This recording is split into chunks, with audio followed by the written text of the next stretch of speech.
quelques jours de la rentrée scolaire. Il y a un cas pareil sur tant d'autres. On se demande répression ou éducation, Max. Madame, tout à l'heure, vous étiez, je vais répondre à votre question, vous semblez être inquiet quand vous parlez des mineurs. Je peux vous rassurer que pendant qu'on débattait, mon célèbre ami procureur m'a donné quelques éclairs pour lever tout équivoque. Il me dit tous ces enfants peuvent être classés. Ils peuvent aller en prison. Il me rappelle qu'à 12 ans, on est pénalement responsable. Je lui ai dit que c'est le procureur H6 Kamou. À 12 ans, on est pénalement responsable. 12 à 14 ans, on peut aller en prison. Mais à ce moment-là, on est placé dans des structures spécialisées. Alors, 14 ans et quelques plus, vous pouvez faire l'objet de détention provisoire. Donc, il n'y a pas d'inquiétude à ce niveau. Merci beaucoup. Alors, madame, quand j'ai dit au départ que, malheureusement, dans ce problème, on va toujours questionner le politique. Pourquoi, maître? Je me serais attendu, vous avez fait une très belle analyse, mais j'ai vu que vous avez choisi, par devers vous, de sauter le gouvernement. Madame... Vous n'avez pas entré dans son cerveau. Non, j'ai bien pu suivre. Il y a eu la canne dans ce pays, madame.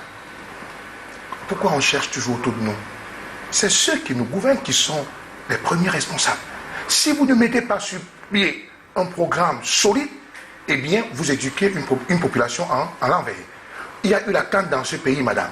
Il y a le phénomène de ce que vous avez appelé les influenceuses. Vous avez vu ce qu'on a choisi comme influenceuse. Madame, vous n'avez pas eu mal de savoir que tout un cabinet civil, on prend l'argent du contribuable, on les fait voyager en première classe, elles arrivent pour nous servir ce que nous avons vu à l'hôtel Montfébé, d'aucunes se sont même taxées des influenceuses d'État. Et ça a donné quoi à la fin, madame? C'est un pays regrettable. Ça veut dire que c'est ce justement... Ça a un impact sur sa je vous en prie, je vous en prie.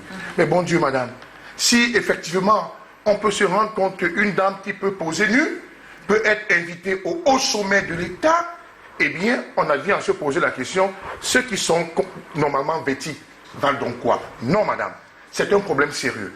C'est pourquoi nous disons que le gouvernement camerounais a encouragé la dépravation et la perversion.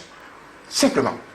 Quand la société camerounaise a commencé à se plaindre, qu'est-ce que ceux qui nous disent ont fait? Eh bien, ils ont rapatrié ces influenceuses. Mais malheureusement, notre image a été ternie. On a eu des gens qui sont venus jouer ici. Les Marocains, vous vous souvenez qu'à un moment donné, ils voulaient abandonner l'hôtel Montfébé parce qu'ils ne pouvaient pas se concentrer, parce qu'on était en train de montrer des choses impensables. Maintenant, vous aussi, les médias, vous, les médias, il y a eu l'histoire d'une jeune fille qui est sortie de prison. Comment on appelait cette jeune fille-là? Encore, je ne la veux pas. On va citer les noms ici. Malheureusement, il faut citer. On n'a pas besoin de cacher. Vous l'appelez Cynthia Fianga. On n'a pas besoin de cacher parce que... Elle n'est pas passée sur le canal de rassurez-vous. Attendez. Il se trouve donc qu'elle est passée ici, c'est-à-dire, je m'identifie à telle influenceuse. Je vous fais grâce de ne pas vous citer son nom. Vous voyez comment des jeunes copient négativement des gens. Et pourquoi? Parce que nous avons une société de paraître, du virtuel. Vous comprenez? Et c'est pourquoi, madame, les conséquences, vous l'avez même sur l'image, sur le physique. Vous voyez quelqu'un, en journée, il est comme ça, mais lorsque sur les réseaux sociaux, on paraît blanc, et ces jeunes s'identifient comme ça. Et c'est comme ça que les gens courent vers la dépigmentation. Il faut qu'on soit sérieux. Le ministre de la Santé, maintenant nous sommes dans un pays extraordinaire, le ministre de la Santé a pris des décisions à un moment donné pour lutter contre la dépigmentation, je crois. Aussitôt qu'il a fermé ces sociétés, qu'est-ce que nous avons fait? On a fait pression sur le ministre de la Santé qui a levé toutes ces décisions. Et le résultat est là aujourd'hui. C'est une société sans repère. Et le gouvernement en est la cause. Madame, vous parlez tantôt de l'école. Que vaut l'école aujourd'hui? L'école a quelle valeur? Lorsque pendant une canne, on vous demande d'arrêter, de fermer les écoles à 13 h pour aller voir le match de football. À votre avis? C'est l'esprit patriotique. Je vous en prie, madame. Voilà. Je vous en prie, madame. On a déjà développé un pays avec le football? Non. Il faut qu'on se dise une chose, madame. Si on n'a rien dans la tête, on aura une société perdue. Aujourd'hui, on semble vous montrer que l'école n'est plus la clé qui mène vers la Russie.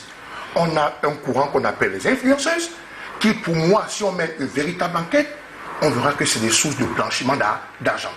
Vous avez eu une influenceuse dont je vais plaire le nom, souffrez, une seconde madame, qui a commencé à distribuer des millions. Personne n'a ouvert une enquête pour dire, venez ici. À 22 ans, tout ce que vous distribuez, vous prenez où? Ça n'aime personne. Ça n'aime personne. Et chacun passe son bonheur de chemin. Ces personnes sont dans les réseaux sociaux. Je pleure. Parce que j'ai coutume de dire au procureur de la République, monsieur le procureur de la République, si on était dans une justice indépendante, vous devez interpeller ces personnes. Mais malheureusement, comme je vous ai dit, nous sommes dans un pays des loges, des réseaux, un pays de tu sais qui je suis. Une fois que le procureur va interpeller, il va recevoir un coup de fil pour dire tout simplement que pour résoudre ce problème, madame, qu'on le veut ou pas, on ne peut pas résoudre ce problème sans appeler le politique. La situation est tellement grave, madame. Il faudrait que ceux qui nous gouvernent, il faut même voir les leçons qu'on veut enseigner à l'école. Vous vous souvenez une année, madame, au temps du ministre, comment on appelait, Philémon Yang, on a sorti un livre en classe de 5e de sciences qui faisait peur. Il a fallu qu'on bagarre. Et lorsque le Premier ministre a vu ça, qu'est-ce qu'il a dit? Arrêtez-moi ça des problèmes. D'accord, c'est bien compris. Alors je reviens avec vous la question. Dans cette situation, répression ou éducation? Les deux. Les deux, évidemment, parce que répression...